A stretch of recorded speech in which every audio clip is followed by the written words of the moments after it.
Nung kami ay maliliit pa, during Holy Week, especially Good Friday, pinalaki kami ng aming lola na bawal maglaro, bawal malikot, bawal maingay, bawal maligo, bawal maglinis. Dapat nakaupo ka lang. Bakit? Sabi ng lola namin, pag nasugatan ka ng Good Friday, di nagagaling. Ano po? Maraming mga bawal. Pero katakataka, pag Biyernes Santo, may sabong. Di po ba? Ang daming bawal, pero pag Biyernes Santo, may sabong. At tinatanong namin, bakit ho pwede magsabong ng Biyernes Santo, pero hindi pwede maglaro? Ang sagot na matatanda, kaya daw nagsasabong ng Biyernes Santo, patay ang Diyos. Hindi alam ni Lord kung sino yung nasa sabungan. Ano po? Pinagtatawanan natin, but those little traditions, wrong way, has inculcated some of the minds that there are times that you can do evil because God is not God is not looking. We have to constantly remind ourselves, my dear friends, my brothers and sisters, there is no right time to do evil and there is no wrong time to do good. Let me repeat that. There is no right time to do evil and there is no wrong time to do good. The gospel speaks of that. Gird your loin. In all the times, gird your loins. You must be ready and you must do what is good. In all the time.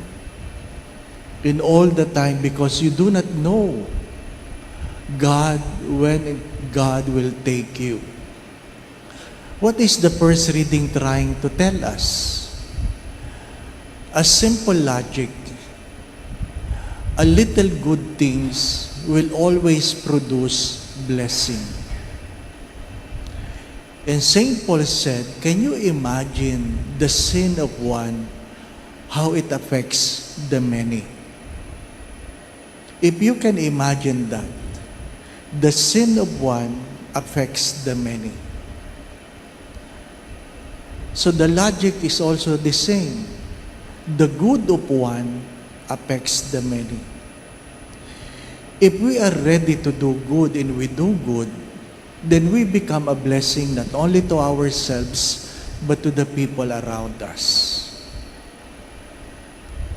Minsan hindi natin kagad nararamdaman ang biyaya, kaya hindi tayo nagsusumikap gumawa ng mabuti, kahit man lamang para sa ating sarili, but it's good also to remind ourselves that the little good we do will bless not only us, but the people around us. Keep that in mind. You as a parent, the little things you do, the prayers you said, will not only bless you, but the people around you.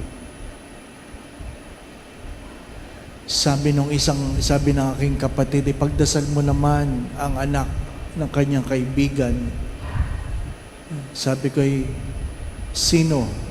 Yung nakapost na namatay? Oo. May sakit kasi yun eh. Sa hindi inaasahang pagkakataon, lumawas lang ang tatay sa Maynila. Nakaligtaan ng mga taong iniwanan niya. Natagpuan siyang wala ng malay nang dalhin sa hospital, dead on arrival. For 20 years mong binabantayan dahil may sakit. A special child. Anong malungkot na kwento? Namatay siya nang wala ka sa iyong piling. Nobody knows. Ang sabi nga, nalingat lang, binawian na ng buhay. Or the psalm would say, in the twinkling of an eye, things will change. Sa isang kisap mata, napakaraming pwedeng mangyari. Kaya kung ikaw ay magpapabaya, baka mas malaking bagay ang mawawala. Again, my brothers and sisters, there is no wrong time to do good, and there is no right time to do evil. Again, my brothers and sisters, there is no wrong time to do good, and there is no right time to do evil. Think of good things, and if wrong things are done, many have suffered. How much more if we do the right thing always? Kung mayroong nagdurusa, dala ng pagkakamali, isipin nyo ang daming pinagpapala sa paggawa ng mabuti. The Lord be with you. And with your spirit. And may Almighty God bless you and your family, the Father, the Son, and the Holy Spirit. Amen. We now go in peace to love and serve the Lord. Thanks be to God.